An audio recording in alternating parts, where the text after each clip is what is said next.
श्रीमद् भगवत गीता जी का 6वां अध्याय। श्री भगवान जी बोले, हे अर्जुन, जिसको कर्म फल में आसक्ति नहीं और फिर भी कर्मों को करता है, वह सन्यासी और योगी है। और जिसने हवन आदि लौकिक कर्म छोड़ दिए हैं, वह कदापि योगी नहीं है। जिसको सन्यास कहते हैं, उसी को कर्म योग जानो, क्योंकि संकल्पों के त्याग किए बिना कोई भी योगी नहीं हो सकता। जो ऋषि मुनि योग प्राप्ति की इच्छा रखते हैं, उनके लिए उनका साधन कर्म ही है, और उनके पूर्ण योगी होने पर उनका ज्ञान पूर्ण होने का साधन उनके चित्त का समाधान है। आप ही अपना उद्धार करें और आत्मा को अवनत होने से रोकें, क्योंकि मनुष्य आप ही अपना मित्र और शत्रु है। जिसने विवेक से अपना मन स्वाधीन कर लिया, वह स्वयं ही अपना हितकारी है, और जिसने विवेक का परित्याग कर दिया, वह स्वयं ही अपना शत्रु है। मन को जीतने वाले शांत स्वभाव मनुष्य को शीत उष्ण, सुख दुख, मान अपमान, इनके होने पर भी बुद्धि अत्यंत स्थिर रहती है। जिसने ज्ञान विज्ञान से अपने अंतःकरण को तृप्त कर लिया है, जो निर्विकार हो गया है, वही सच्चा योगी है। सुहृद, मित्र, शत्रु, उदासीन, द्वेषी, मध्यस्थ, द्वेष करने योग्य बंधु वर्ग, साधु और पापी, इन सब में जो समान दृष्टि रखता है, वही श्रेष्ठ है। योगी पुरुष को मन और आत्मा को अपने वश में करके वासनाओं और प्रपंचों को त्याग कर किसी एकांत स्थान में बैठकर निरंतर चित्त को समाधि में लगाना चाहिए। आत्म शुद्धि के लिए योग करना अति उत्तम है। शरीर, मस्तक और गर्दन को सम करके अचल होकर स्थिर होवे और अपनी नासिका के अग्रभाग को देखता हुआ सब दिशाओं से अपनी दृष्टि हटाए रहें। भय रहित होकर शांत चित्त से ब्रह्मचर्य व्रत का पालन करें।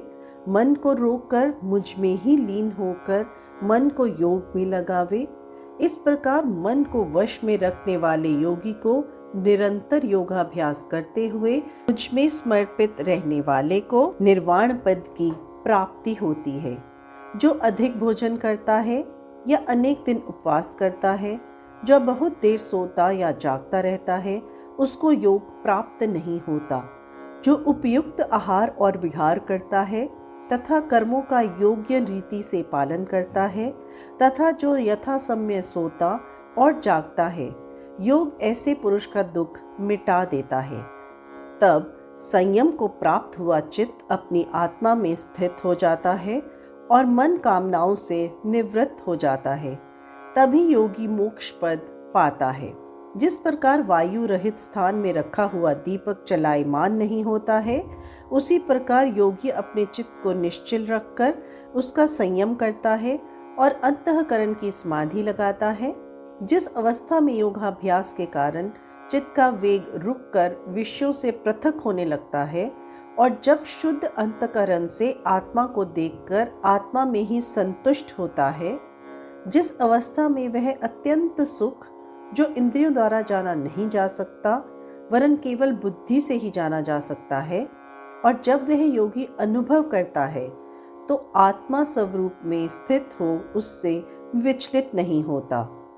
इस अवस्था में फिर और कोई लाभ उसे अच्छा नहीं लगता और स्थिर होने पर कोई बड़ा भारी दुख उसको वहां से चलायमान नहीं कर सकता।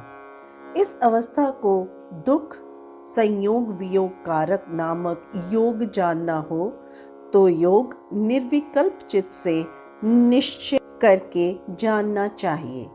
संकल्प से उत्पन्न होने वाला समस्त कामनाओं को त्याग कर और मन ही मन में सकल इंद्रियों को चारों ओर से रोककर धैर्य के साथ बुद्धि को अपने अधीन कर धीरे धीरे विषयों से दूर हटा ले और भली भांति मन को आत्मा में स्थिर करके किसी वस्तु की इच्छा ना करे और चंचल मन जिधर जिधर जाए उधर से उसको हटाकर आत्मा के वश में करना चाहिए। इस प्रकार शांत चित्त और रजोगुण से रहित निष्पाप और ब्रह्म स्वरूप योगी को उत्तम सुख प्राप्त होता है। इस रीति से निरंतर योगाभ्यास करने वाला योगी समस्त पापों से छूटकर सहज ही उस परम सुख को पा लेता है जो ब्रह्म के संयोग से प्राप्त होता है। जिसका मन योग में स्थिर हो गया है उसकी दृष्टि भी सर्वत्र समान हो जाती है और वह सब प्राणियों में अपने को और अपने में सब प्राणियों को देखता है। जो सब प्राणियों में मुझको और मुझ में सब प्राणियों को देखता है, मैं उससे और वह मुझसे अलग नहीं रहता। जो अभेद भाव से रहता है, सब प्राणियों में स्थिर हो मेरा मनन करता है, वह योगी चाहे जिस अवस्था में रहे मुझ में मिल जाता है। जो समस्त प्राणियों के सुख दुख को अपने ही दुख सुख के समान समझता है और सबको समान देखता है, वही श्रेष्ठ योगी है। अर्जुन बोले, हे मधुसूदन, आपने जो योग बताया कि सबको अपने ही समान देखें, सो मन के चंचल होने के कारण मैं उसको अपने में दृढ़ स्थिर नहीं देखता हूँ। यह चंचल मन बड़ा ही हठी, पराक्रमी और दृढ़ है। इसको अपने अधीन रखना तो मुझे वायु को बांध कर रखने के समान ही प्रतीत होता है। कृष्ण ने कहा, हे महाभाव, इसमें संदेह नहीं कि मन अति चंचल है और इसे वश में करना बड़ा ही कठिन है, तो भी अभ्यास और वैराग्य से इसे वश में किया जा सकता है। जिसका मन वश में नहीं उसको योग अति दुर्लभ है।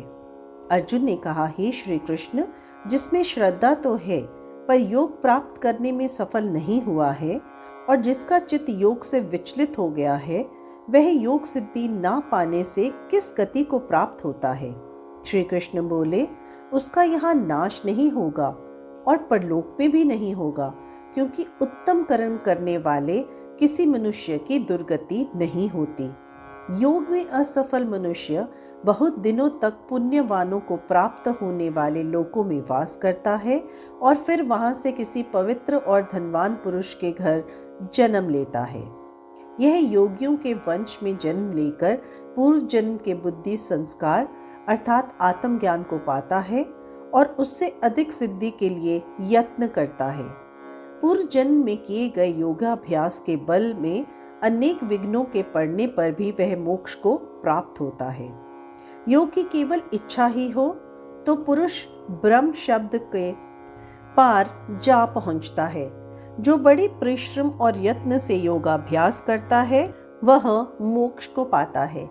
बड़े तपस्वियों से योगी श्रेष्ठ है। जो शुद्ध होकर अनेक जन्मों में परिश्रम करके सफल होता है और ज्ञानियों से भी योगी श्रेष्ठ है। इसलिए तुम योगी बनो। केवल मुझ में ही मन लगाकर योग प्राप्ति के लिए जो मेरा भजन करता है उसको समस्त योगियों में से मैंने अत्यंत श्रेष्ठ माना है। जय श्री कृष्ण।